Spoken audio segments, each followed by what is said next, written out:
Wow, I mean, that's my opening statement. Wow.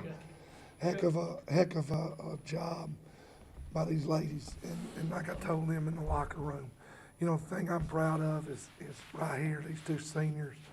I want to see them get this so bad because of the work they've put in, the change they made in their bodies and in their games to get there and be where they're at.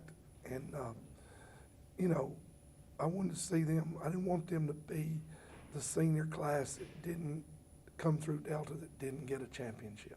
I mean, that's what it's all about for them, and the work they put in came into play today. Coach, how do you think your group responded? There was a kind of a momentum swing at the end of the regulation.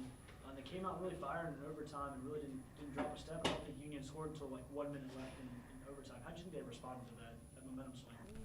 I think it was self-explanatory. I think they knew. You could see it in our eyes when we came to the bench. Excuse me.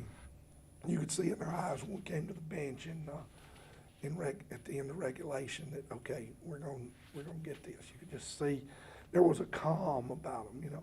Sometimes when you go into overtime, there's not a calm about them. It's but there was a calm about them. Like, okay, they caught us, but we're still gonna do this. And It seemed like late in that fourth quarter, after Ace fouled out, they really pounded down low to Sierra Caldwell. Becca picked up her fourth foul, but after that, she kind of held her out with 4 fouls. What do you think of her play? well, you gotta just give credit to Beck and Ace. I mean, they did a great job on her tonight, and she pretty much thrashed us up there. But we gave them a little help tonight. They did a good job for the most part of keeping her off the block and up toward the help, and gave us a chance. She was 5 of 18. That's all you got to say right there is that they did a great job to make her 5 of 18. I mean, this is first team all conference center, and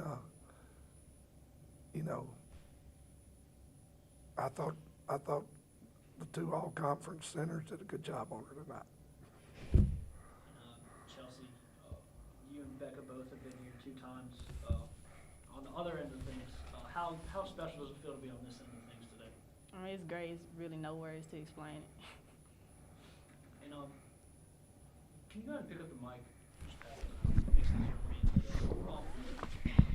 But in that second half, you guys kind of weathered that storm. You and Alondra hit some couple big shots down the stretch, big free throws. It seemed like you guys were going to close this out strong, and then somehow ends up in overtime.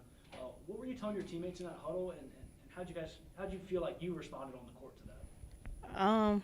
As a whole, everybody was saying, "We got this. Let's just play hard, play together. We got this. We're fine," and we were fine. And Chelsea, how much sweeter is this championship because of the 2 previous ones? The heartbreak of last season, not getting into the NCAA tournament. Now you don't have to worry about that this time. How much better is that feeling because of those past experiences? It's great because I know the season isn't over, number one, and then it's even greater because this is my first time getting a ring. Even throughout high school, we always lost in the championship game or semifinal, so this is my first go around with this. And you're kind of in a nice position where you're a senior. You're kind of the elder statesman of this group. But to see Alondra up on the stage with you as an all-conference member, as a freshman, it seemed like you guys really gel really well this year.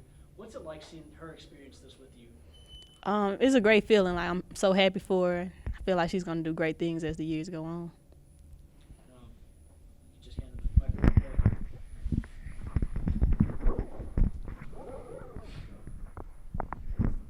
Becca, you're kind of in a role where you're spelling Ace a lot. But Ace picked up that 4th or 5th foul with 7:42 remaining in regulation. You played the rest of regulation and overtime. How are you feeling after that? I'm tired. I'm sore. I'm ready to take a shower and go eat and go home and study for my test on Monday. What made you so effective on Caldwell with that 4th foul? How were you kind of attacking that? Because obviously you can't foul out. There's no post behind you that can play that role. How'd you kind of attack that situation? Well, people call me a hacker, and I make mistakes very often, very early. And I knew, like, I had to tell myself, if you foul her, then that means she's more likely to be able to push somebody under the basket and score. So if you just wall up, put your hands up, you're going to be okay. Or at least you know you'll be okay because they don't call fouls like that. I hope. I wished. I had my fingers crossed. So I just had to buckle down and be smart. For you especially, how much is this championship mean? Because last year in this championship game, you were sitting on the end of the bench, you weren't involved. A year later, now you're holding up a championship. You got to cut the net, everything like that. How does this feel? It feels worth it. Because last year I was on the bench. Then we come back, 5 o'clock practices, suicides, pushing sleds, lifting 405 pounds. It makes all of it worth it. Like, I can't look back this season and be like, I wish I wouldn't have woke up at 4:30 in the morning. Like, this right here makes it all worth it.